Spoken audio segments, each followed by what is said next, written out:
آج سے صدیوں پہلے صلاح الدین ایوبی کے دور میں مسلمانوں پر ایک فتنہ نازل ہوا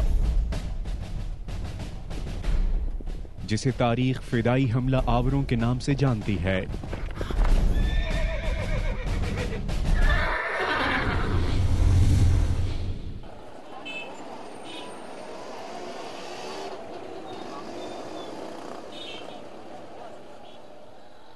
صدیوں بعد آج کے مسلمان پھر ایک فتنے کا سامنا کر رہے ہیں جس کا نام ہے خود کش حملہ آور۔ ان خود کش حملہ آوروں کے مقاصد کیا ہیں؟ آخر ان حملہ آوروں کی برین واشنگ کیسے کی جاتی ہے کہ وہ خود کو بھی تباہ کر لیتے ہیں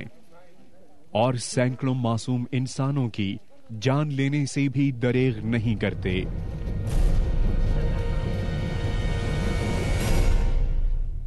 دیکھیے، یہ بات اگر ہمارے سامنے تاریخ میں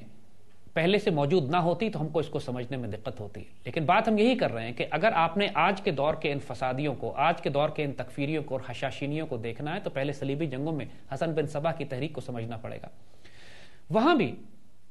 اس حد تک دیوانے لوگ ان کے تھے، جس قسم کی ان کی پروگرامنگ کی جاتی تھی، جس طرح برین واشنگ کی جاتی تھی کہ باقاعدہ حسن بن صبا نے اپنے قلعوں میں جنت بنائی ہوتی تھی، باغات تھے، حوریں تھیں، نہریں تھیں، پھل اور میوہ جات کی انبار لگے ہوتے تھے، اور ایک جاہل آدمی کو وہ گاؤں سے اٹھا کر لاتا تھا اور اس کو حشیش کے نشے میں بے ہوش کر کے اس جنت میں لے جایا کرتے تھے، اور وہاں پر اس جنت میں جب وہ ہوش میں آتا تھا اس کو وہ جنت کے میوے اور نعمتیں ملتی تھیں، وہ عورتیں اور حوریں ملتی تھیں، اور چند دن کے عیاشیوں کے بعد جب اس کو دوبارہ بے ہوش کر کے وہ دنیا میں لاتے تھے تو اس کو وہ خواب کی طرح یاد رہتا تھا کہ میں نے وہ سب کچھ ایک جنت میں دیکھا تھا، اور اس کو کہا جاتا تھا کہ جب تم مرو گے تو تم کو وہی جنت دوبارہ ملے گی۔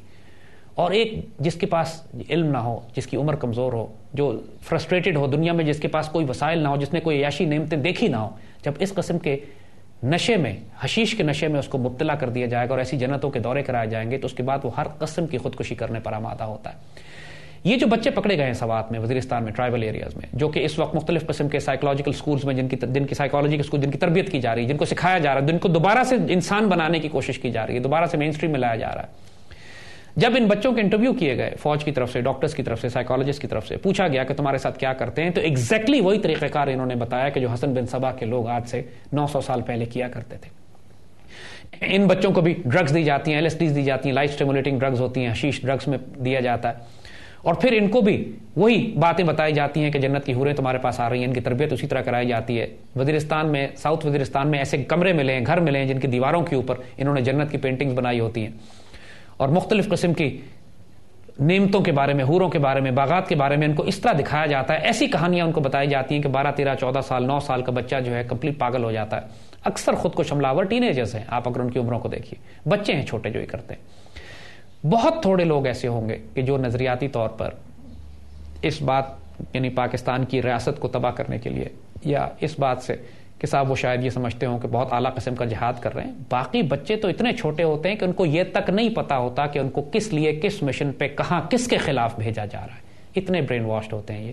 اور ان کو ہر آپریشن سے پہلے جو بھیجا جاتا ہے تو اکثر نشے میں بھی ہوتے ہیں، ان کو یہی نہیں معلوم ہوتا کہ کیا ان کے پیچھے ہینڈلرز ہوتے ہیں، اگر یہ خود اپنے آپ کو نہ تباہ کریں تو ریموٹ کنٹرول کے ذریعے ان کو تباہ کر دیا جاتا ہے۔ دنیا سمجھتی ہے خود کو حملہ آور ہے، بیسکلی بیچارہ پیچھے سے ریموٹ کنٹرول کے ذریعے تباہ کیا جاتا ہے۔ ایک بہت ہی ناپاک کھیل ہے، اس کے اندر انڈینز شامل ہیں، اس کے اندر وہ تکفیری سوچ شامل ہے کہ جو پوری مسلمان ملت کو کافر کہتی ہے، اور پھر وہ سوچ بھی شامل ہے جو پاکستان کی ریاست کو کبھی تسلیم ہی نہیں کرتی۔ پاکستان کے اندر بہت بڑا طبقہ علماء کا ایسا بھی ہے کہ جن کا تعلق جمعیت علماء ہند سے ہے، یہ کانگریسی مولوی ہیں، یہ وہ مولوی ہیں کہ جو ہمیشہ سے تاریخ میں کانگریس کے ساتھ رہے ہیں، جنہوں نے قائد اعظم کو کافر اعظم کہا، پاکستان کو کافرستان کہا، علامہ اقبال پر کفر کے فتوے لگائے، اور ہمیشہ یہ پاکستان کی نظریات اور آئیڈیالوجی کے خلاف رہے ہیں۔ ان کے ریٹن ڈاکومنٹس، ان کی بکس، ان کی کتابیں اویلیبل ہیں۔ یہ لوگ کبھی پاکستان کے جھنڈے کو سلامی نہیں دیتے، کبھی پاک سرزمین نہیں پڑھتے، کبھی پاکستان کی ریاست کو اللہ کا دیا وہ تحفہ نہیں سمجھتے۔ ان کی زندگی گزری ہے اس بات میں کہ پاکستان کی جڑیں کمزور کر کے پاکستان کو دوبارہ ہندوستان سے شامل کر دیا جائے، اسی لیے ان کو کانگریسی مولوی کہا جاتا ہے۔ یہ بہت بڑی ازلی ابدی حقیقت ہے، اس سے انکار ممکن نہیں ہے۔ بہت بڑا طبقہ یہ پاکستان میں بستا ہے، پاکستان کی سیاست میں ہے، یہ پاکستان میں MNAs بھی بن جاتے ہیں، سینیٹرز بھی بنتے ہیں، ان کے صوبوں میں ان کی حکومتیں بھی قائم ہو جاتی ہیں۔ یہ وہ لوگ ہیں پاکستان کی تباہی کے لیے، پاکستان کو تباہ برباد کرنے کے لیے صرف فرقہ وارانہ یا قومیت کی بنیاد پر گروہ ہی نہیں ہے. یہاں پہ بہت سے گروہ ایسے ہیں جو پشتون نیشنلزم کے نام پہ پاکستان توڑنا چاہتے ہیں، بہت سے بلوچ نیشنلزم کے نام پہ، بہت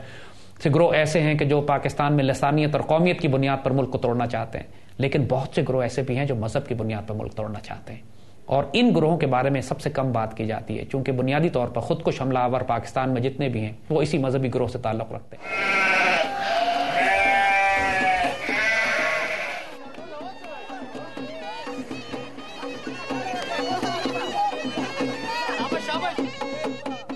ان دنوں سوات کی رونقیں واپس آ رہی ہیں.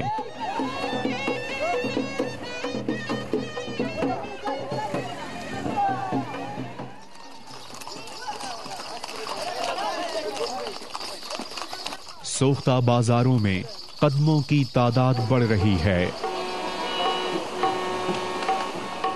پارکوں اور تفریحی مقامات پر آنے والے چہروں پر مسکراہٹیں لوٹ رہی ہیں.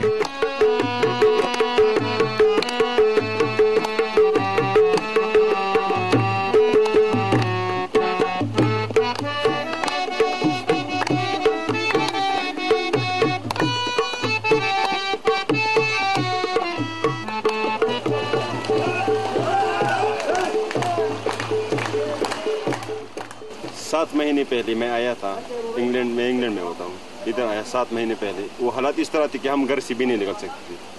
اب یہ خدا کے فضل و کرم سے حالات ایسے پیدا ہوئے کہ ہم سرعام آپ لوگوں نے دیکھا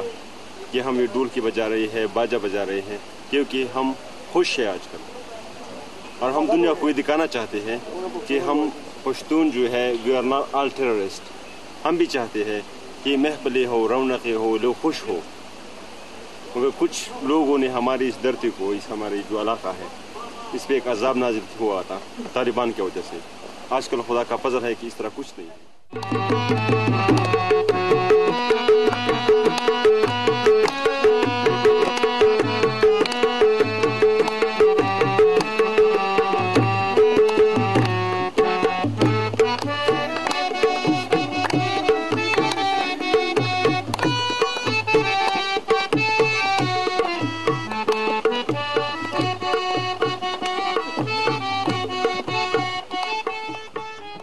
لیکن گل خان کے چہرے پر آج بھی اداسی چھائی ہوئی ہے.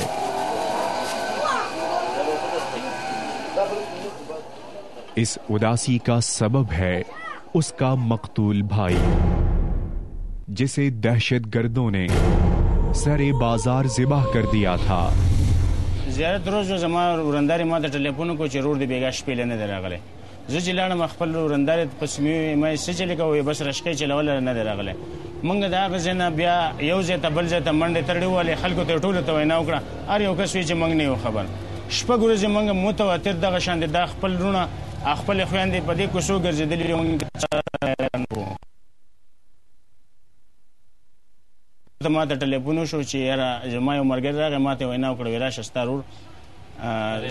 رحیم آباد تانے سره پروت ہے مر دے. اور اس کے سینے پر ایک پرچہ رکھ دیا تھا جس پر درج تھا مخبری کرنے والے کا انجام.